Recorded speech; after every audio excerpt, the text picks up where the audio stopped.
నందమూరి బాలకృష్ణ హీరోగా దర్శకుడు బాబీ చేస్తున్న సినిమా ఎన్బికే 109. ఈ మూవీలో మలయాళం సూపర్ స్టార్ దుల్కర్ సల్మాన్ తప్పుకున్నాడని తాజా సమాచారం వైరల్ అవుతుంది. మూవీ యూనిట్ దుల్కర్కి బదులుగా ఎవరిని తీసుకున్నారో తెలిస్తే షాక్ అవ్వడం గ్యారంటీ. ఈ మూవీ షూటింగ్ శరవేగంగా సాగుతుంది. ఈ మూవీలో ఊర్వశి రౌటెలా, మీనాక్షి చౌదరి ముఖ్య పాత్రలో నటిస్తున్నారు. ఇది ఇలా ఉంటే ఈ సినిమాలో దుల్కర్ సల్మాన్ ఇంకో ప్రధాన పాత్రలో నటిస్తున్నారని ఇంతకుముందు వార్తలు వచ్చాయి. ఇప్పుడు తాజా సమాచారం ప్రకారం దుల్కర్ సల్మాన్ ఈ మూవీ నుండి తప్పుకున్నారు. దుల్కర్ డేట్స్ అడ్జస్ట్ కాలేదు గనక తాను తప్పుకోవడం జరిగిందట. అయితే అతని ప్లేస్లో ఎవరిని పెట్టాలని ఆలోచించి దర్శకుడు బాబీ ఆ పాత్రని కాస్త స్త్రీ పాత్రగా మార్చారు.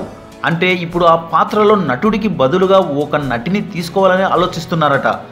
బాబీ మనసులో ఆ పాత్రకి విరూపాక్ష నటి అందాల తార సంయుక్త మీనన్ ఉన్నట్లు తెలుస్తోంది. ప్రస్తుతం రాక్ గార్డెన్స్లో షూటింగ్ జరుగుతుంది. త్వరలోనే బాలకృష్ణ, ఊర్వశి రౌటెల్లాతో అన్నపూర్ణ స్టూడియోలో ఒక పాట చిత్రీకరణ జరగాల్సి ఉంది. ఈ సినిమా చిత్రీకరణ శరవేగంగా జరుగుతున్నట్లు సమాచారం. మరో ఇంట్రెస్టింగ్ టాపిక్తో మళ్ళీ కలుద్దాం. ఈ వీడియో కనుక మీకు నచ్చినట్లయితే లైక్, షేర్, కమెంట్ చేయండి. సబ్స్క్రైబ్ చేయడం మర్చిపోకండి.